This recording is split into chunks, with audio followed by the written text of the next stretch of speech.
Okay there, Minion knitters. We're gonna finish up this hat, but I wanted to do a quick little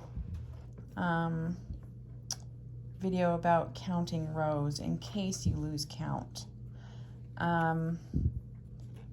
So I have done 12 rows of my blue, and when you start building your fabric here, you can see these little lines in it.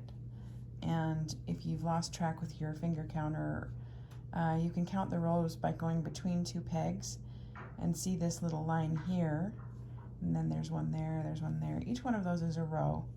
So you can count 1, 2, 3, 4, 5, 6, 7, 8, 9, 10, 11, and then my first row, 12.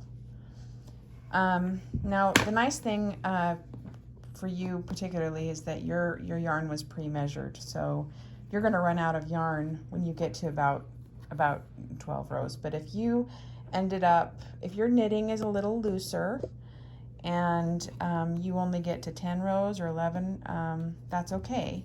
This will still work for the brim just fine. There's plenty of length here for our brim, even if it's 2 rows shorter. So I'm about to finish that 12th row, and I wanted to show you, if you're running low on yarn, you feel like you've got maybe enough, but you're not quite sure.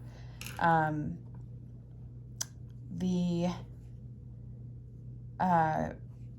way to do it is, well, let me finish this row first, and I want to make sure that you know on this very last row, and this is why I'm doing it, or wanted to show you this before I stopped this row, was when I get to this last row, I don't want to knit that last blue peg. You know how I was talking about how I always knit this blue peg off to secure the row, but when you're finishing your last row, you don't want to go one peg over, because it'll move that row down one, and it'll make the brim of your hat uneven.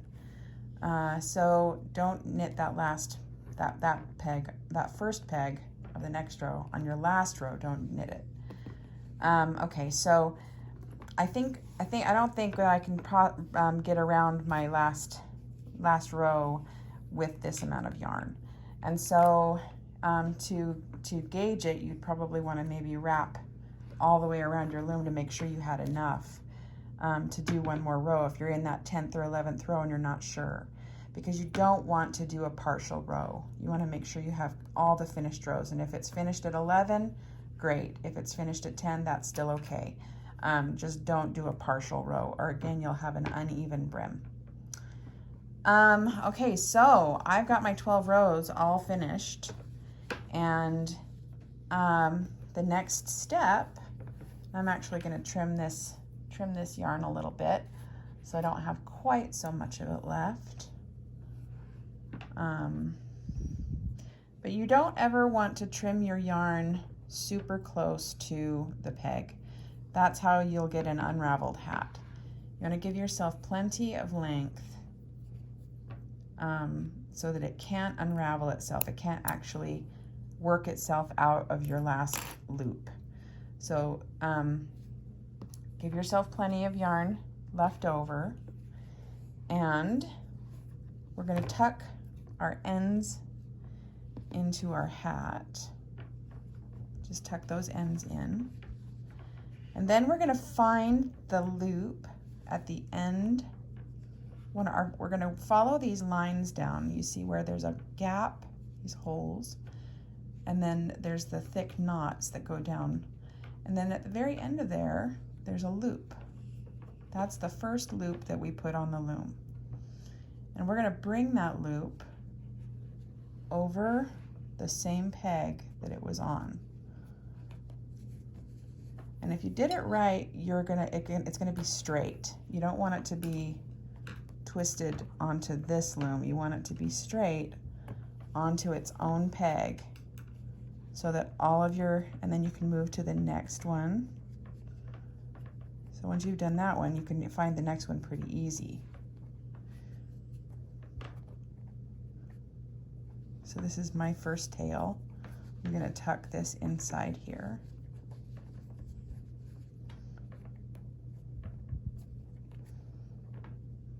Put that loop on the peg.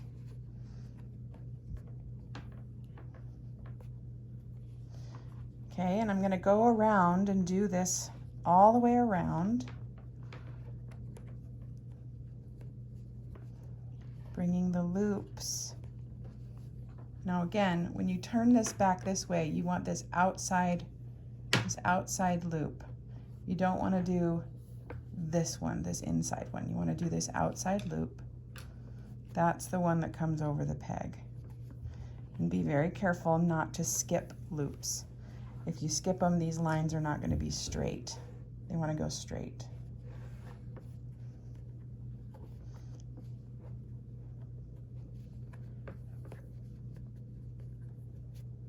I'm going to come back after I'm done. All right, so I've finished bringing up my loops from the first row onto all the pegs. This is what yours should look like. Should be nice and straight. And this is what's going to make the really nice, soft, fluffy brim that's going to go around your forehead. We doubled it up so it would be extra soft and fluffy. Okay, so I wanted to show you, I got this all done and I've got all my loops. Whoops, I missed that one right there. All my loops lined up. And here's what it looks like at the end. I pulled the end back out because we actually need to tie it off before we put it on here. And you just want to take these two ends and tie them in a knot.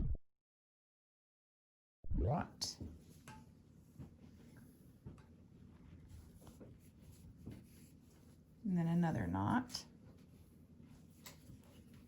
And then you can just maybe lift the pegs back off again and tuck them inside the brim where they won't show.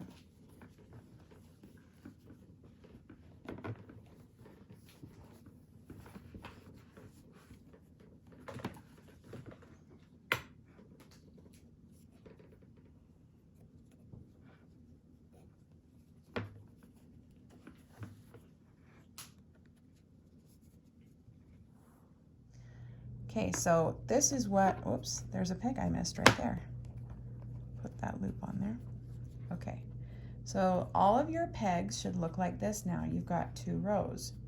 And guess what we do when we have 2 rows on our peg? We're going to start here at this first peg. I'm a left-handed person, so mine's on this side. If you're a right-handed person, it's going to be here. It's going to be opposite this.